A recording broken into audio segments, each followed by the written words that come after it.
"That's why you're late, is it?" said Hagrid, frowning at Filch. "Been lecturing 'em, eh? It's not your place to do that. You've done your bit. I'll take over from here." "I'll be back at dawn," said Filch. "For what's left of them," he added nastily, and he turned and started back toward the castle, his lamp bobbing away in the darkness. Malfoy now turned to Hagrid. "I'm not going into that forest," he said, and Harry was pleased to hear the note of panic in his voice. "You are if you want to stay at Hogwarts," said Hagrid fiercely. "You've done wrong, and now you've got to pay for it." "But this is servant stuff. It's not for students to do. I thought we'd be copying lines or something. If my father knew I was doing this, he'd—" "Tell you that's how it is at Hogwarts," Hagrid growled. "Copying lines. What good's that to anyone? You'll do summut useful, or you'll get out. If you think your father rather you were expelled than get back off to the castle and pack, go on." Malfoy didn't move. He looked at Hagrid furiously, but then dropped his gaze. "Right then," said Hagrid. "Now listen carefully, because it's dangerous what we're going to do tonight, and I don't want no one taking risks. Follow me over here a moment." He led them to the very edge of the forest. Holding his lamp up high, he pointed down a narrow, winding earth track that disappeared into the thick black trees. A light breeze lifted their hair as they looked into the forest. "Look there," said Hagrid. "See that stuff shining on the ground? Silvery stuff? That's unicorn blood. There's a unicorn in there been hurt badly by someone. This is the second time in a week. I found one dead last Wednesday. We're going to try and find the poor thing. We might have to put it out of its misery." "And what if whatever hurt the unicorn finds us first?" said Malfoy, unable to keep the fear out of his voice. "There's nothing that lives in the forest that'll hurt you if you're with me or Fang," said Hagrid, "and keep to the path. Right now, we're going to split into two parties and follow the trail in different directions. There's blood all over the place. It must have been staggering around since last night at least." "I want Fang," said Malfoy quickly, looking at Fang's long teeth. "All right, but I warn you, he's a coward," said Hagrid. "So me, Harry, and Hermione'll go one way, and Draco, Neville, and Fang'll go the other. Now, if any of us finds the unicorn, we'll send up green sparks, right? Get your wands out and practice now. That's it. And if anyone gets in trouble, send up red sparks, and we'll all come and find you. So be careful. Let's go." The forest was black and silent. A little way into it, they reached a fork in the earth path, and Harry, Hermione, and Hagrid took the left path, while Malfoy, Neville, and Fang took the right. They walked in silence, their eyes on the ground.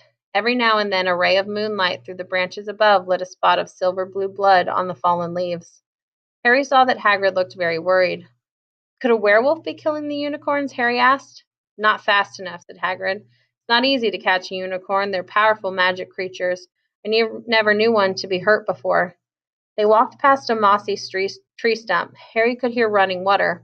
There must be a stream somewhere close by. There were still spots of unicorn blood here and there along the winding path. "You all right, Hermione?" Hagrid whispered. "Don't worry. It can't have gone far if it's this badly hurt. And then we'll be able to get behind that tree." Hagrid seized Harry and Hermione and hoisted them off the path behind a towering oak. He pulled out an arrow and fitted it into his crossbow, raising it ready to fire. The three of them listened. Something was slithering over dead leaves nearby. It sounded like a cloak trailing along the ground. Hagrid was squinting up the dark path, but after a few seconds the sound faded away. "I knew it," he murmured. "There's something in here that shouldn't be." "A werewolf?" Harry suggested. "That wasn't no werewolf, and it wasn't no unicorn neither," said Hagrid grimly. "Right, follow me, but careful now." They walked more slowly, ears straining for the faintest sound. Suddenly, in a clearing ahead, something definitely moved. "Who's there?" Hagrid called. "Show yourself. I'm armed." And into the clearing came, was it a man or a horse? To the waist, a man with red hair and beard, but below that was a horse's gleaming chestnut body with a long reddish tail. Harry and Hermione's jaws dropped. "Oh, it's you, Ronan," said Hagrid in relief. "How are ya?" He walked forward and shook the centaur's hand. "Good evening to you, Hagrid," said Ronan. He had a deep, sorrowful voice. "Were you going to shoot me?" "Can't be too careful, Ronan," said Hagrid, patting his crossbow. "There's something bad in the forest. This is Harry Potter and Hermione Granger, by the way, students up at the school. And this is Ronan, you two. He's a centaur." "We'd noticed," said Hermione faintly. "Good evening," said Ronan. "Students, are you? And do you learn much up at the school?" A bit," said Hermione timidly. "A bit. Well, that's something," Ronan sighed. He flung back his head and stared at the sky. "Mars is bright tonight." "Yeah," said Hagrid, glancing up too. "Listen, I'm glad we've run into you, Ronan, 'cause there's a unicorn been hurt. You seen anything?" Ronan didn't answer immediately. He stared unblinkingly upward, then sighed again.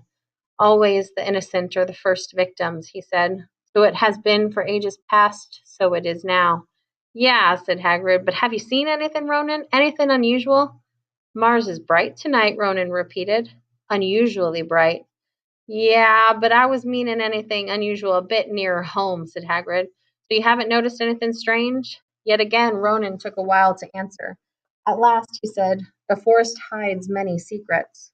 A movement in the trees behind Ronan made Hagrid raise his bow again, but it was only a second centaur, black-haired and bodied and wilder looking than Ronan. Hello, Bane, said Hagrid. All right. Good evening, Hagrid. I hope you are well. Well enough. Look, I've just been asking Ronan, you seen anything odd in here lately? There's a unicorn been injured. Would you know anything about it? Bane walked over to stand next to Ronan. He looked skyward. Mars is bright tonight, he said simply. We've heard, said Hagrid grumpily. Well, if either of you do see anything, let me know, won't you? We'll be off then. Harry and Hermione followed him out of the clearing, staring over their shoulders at Ronan and Bane until the trees blocked their view. Never, said Hagrid irritably. Try and get a straight answer out of a centaur.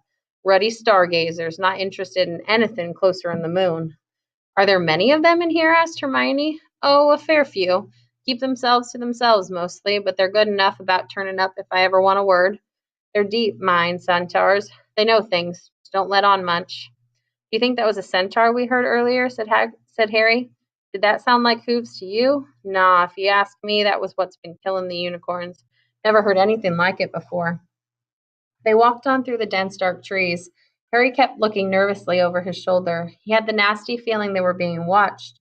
He was very glad they had Hagrid and his crossbow with them. They had just passed a bend in the path when Hermione grabbed Hagrid's arm.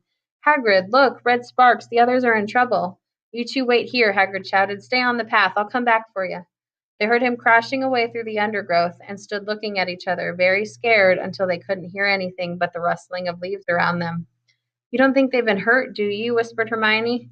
I don't care if Malfoy has, but if something's got Neville, it's our fault he's in here in the first place. The minutes dragged by. Their ears seemed sharper than usual. Harry seemed to be picking up every sigh of the wind, every cracking twig. What was going on? Where were the others? At last, a great crunching noise announced Hagrid's return. Malfoy, Neville, and Fang were with him. Hagrid was fuming. Malfoy, it seemed, had sneaked up behind Neville and grabbed him as a joke. Neville had panicked and sent up the sparks. We'll be lucky to catch anything now with the racket you two are making. Right, we're changing groups. Neville, you stay with me and Hermione. Harry, you go with Fang and this idiot. I'm sorry, he added in a whisper to Harry. But he'll have a harder time frightening you, and we've got to get this done. So Harry set off into the heart of the forest with Malfoy and Fang. They walked for nearly half an hour, deeper and deeper into the forest, until the path became almost impossible to follow because the trees were so thick. Harry thought the blood seemed to be getting thicker. There were splashes on the roots of a tree, as though the poor creature had been thrashing around in pain close by. Harry could see a clearing ahead through the tangled branches of an ancient oak. Look, he murmured, holding out his arm to stop Malfoy. Something bright white was gleaming on the ground. They inched closer. It was the unicorn, all right, and it was dead. Harry had never seen anything so beautiful and sad. Its long, slender legs were stuck out at odd angles where it had fallen, and its mane was spread pearly white on the dark leaves. Harry had taken one step toward it when a slithering sound made him freeze where he stood. A bush on the edge of the clearing quivered. Then out of the shadows a hooded figure came, crawling across the ground like some stalking beast. Harry, Malfoy, and Fang stood transfixed. The cloaked figure reached the unicorn, lowered its head over the wound in the animal's side, and began to drink its blood. Malfoy let out a terrible scream and bolted. So did Fang. The hooded figure raised its head and looked right at Harry. Unicorn blood was dribbling down its front. It got to its feet and came swiftly toward Harry. He couldn't move for fear. Then a pain like he'd never felt before pierced his head. It was as though his scar were on fire.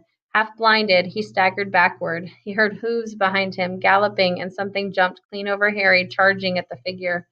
The pain in Harry's head was so bad he fell to his knees. It took a minute or two to pass. When he looked up, the figure had gone. A centaur was standing over him. Not Ronan or Bane. This one looked younger. He had white blonde hair and a palomino body. Are you all right? Said the centaur, pulling Harry to his feet. Yes, thank you. What was that? The centaur didn't answer. He had astonishingly blue eyes like pale sapphires. He looked carefully at Harry, his eyes lingering on the scar that stood out, livid, on Harry's forehead.